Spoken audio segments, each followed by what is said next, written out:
Today's featured book is Hard Damage by the scary good Aria Aber.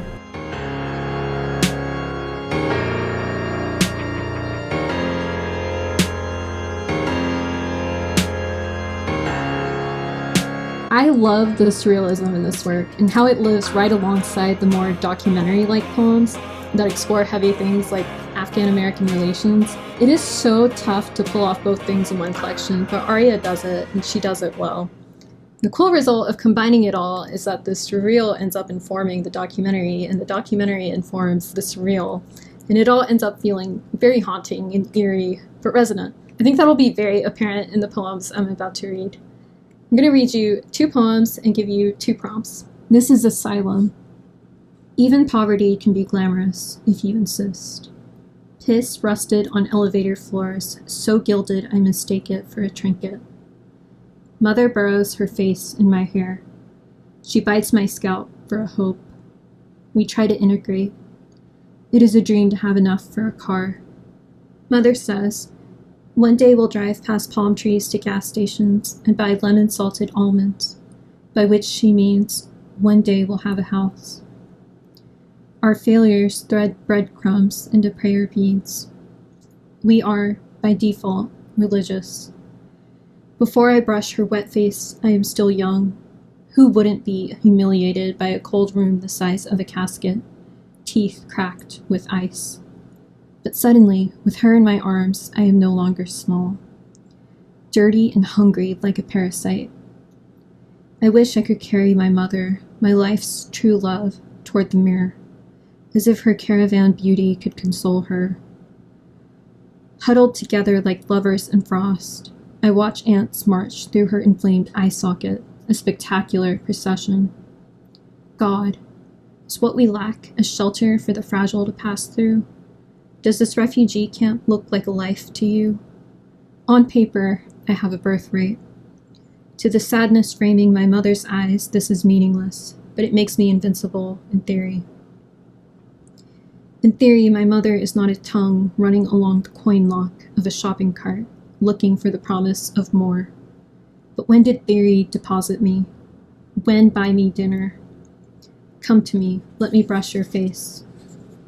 Poverty contains, by necessity, poetry. Mother says, que sera, sera, one step after another. To return to where we've come from would mean to mourn, to more, to mourning. Upstairs, the blue uncertainty wafts its clouds like unfurled flags. The workers hand out flip phones, grape juice, sleeping bags. Still, we remain silent and the fibers shatter, faithful to our gold feet. At night, I sing a lullaby to mother, cradle her in my arms. I feed her a spoonful of glass. By morning, she will be a window.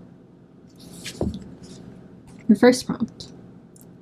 First, think about a place where you felt a sense of belonging, despite it maybe not being what a person might consider a traditionally welcoming place. List all the things about it that a person might consider to be unwelcoming, that sharply contrast the very idea of asylum. Then, write a poem where you transform those negative aspects into positive ones. Next poem.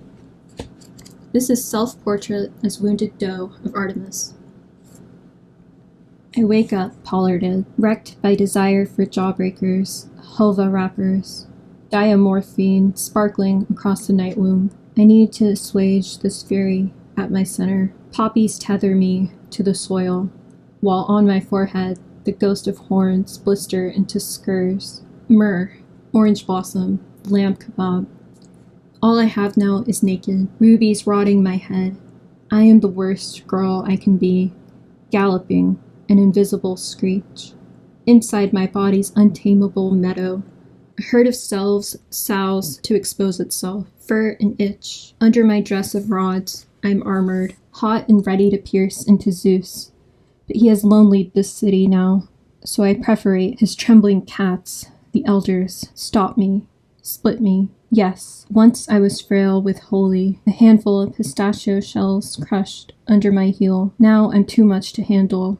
A rocking sound, an unwind dark pooling around me, and the pale hands that sink into my hind limbs, pluck a kalimba, sweat, buttermilk, a colossal sure. I am fingered like dirt, a hothouse of plums, and I break open like the country I come from. Your next prompt. Reflect on a time when you felt vulnerable or wounded, physically or emotionally. Think about how the experience changed you, and then write a self-portrait in which you inhabit a mythological figure you relate to overcoming a similar challenge. And if you don't know much mythology, maybe just use a favorite fictional character you like. Thanks so much for watching. I hope you enjoyed this video, and I will see you tomorrow. Bye.